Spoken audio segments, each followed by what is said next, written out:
திருமகள் பாதம் ஏற்றுக அம்மா தீபம் தீட்டுக வண்ணக் கோலம் சூட்டுக மல்லிகையாரம் போற்றுக திருமகள் பாதம் ஏற்றுக அம்மா தீபம் தீட்டுக வண்ணக் கோலம் சூட்டுக மல்லிகையாரம் போற்றுக திருமகள் பாதம்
உத்தராயணம் தட்சிணாயனம் அப்படின்னு ரெண்டு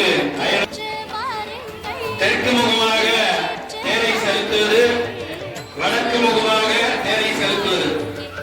இது எப்ப நடக்கும் அப்படின்னு கேட்டீங்கன்னா ஆடி மாசம் 1ஆம் தேதியிலிருந்து மார்கழி மாசம் 32ஆம் தேதியோ 30ஆம் தேதி வரைக்கும் தட்சிணாயன புண்ணிய காலம்னு பேரு. இதுதான் மாலை நேரத்தின் தேவர்களுடைய மாலை நேரத்தினுடைய ஆரம்பம். அடுத்த தை மாசம் 1ஆம் தேதியிலிருந்து ஆடி மாசம் 32ஆம் தேதி வரைக்கும் உத்தராயணம்னு பேரு. வடக்கு முகமாக தேர் செல்லுதல். தெற்க நிழல் விழும். பார்த்தீங்கன்னா தெரியும். இந்த 6 மாசம் இந்த பக்கம் நிழல் விழுகும், அந்த 6 மாசம் அந்த பக்கம் நிழல் விழுகும்.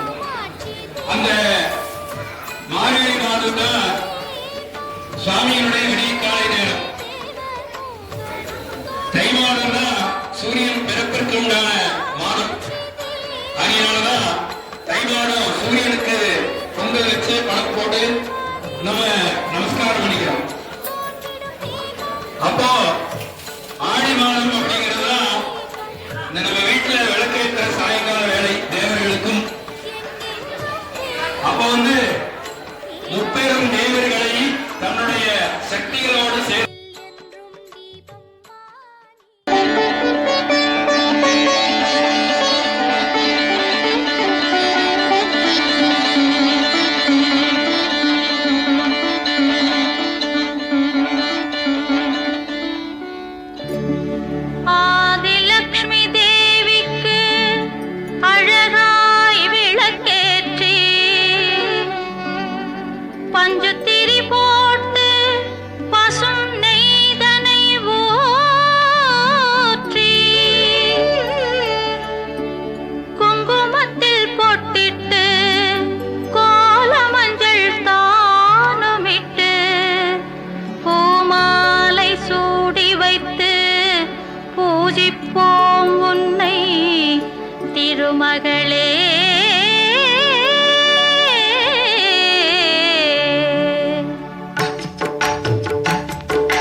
ராஜேஸ்வரியை நமः ஓம் கல்யாணியை நமः ஓம் ராஜராஜேஸ்வரியை நமः ஓம் தாராயை நமः ஓம் தர்மவர்த்தியை நமः ஓம் லலிதாம்பிகாயை நமः ஓம் பிரம்மணே நமः ஓம் விஷ்ணவே நமः ஓம் ருத்ராய நமः ஓம் கௌரியை நமः ஓம் மகாலட்சுமியை நமः ஓம் மகாசரஸ்வதியை நமः ஓம் தீபதேவ்யை நமோ நமः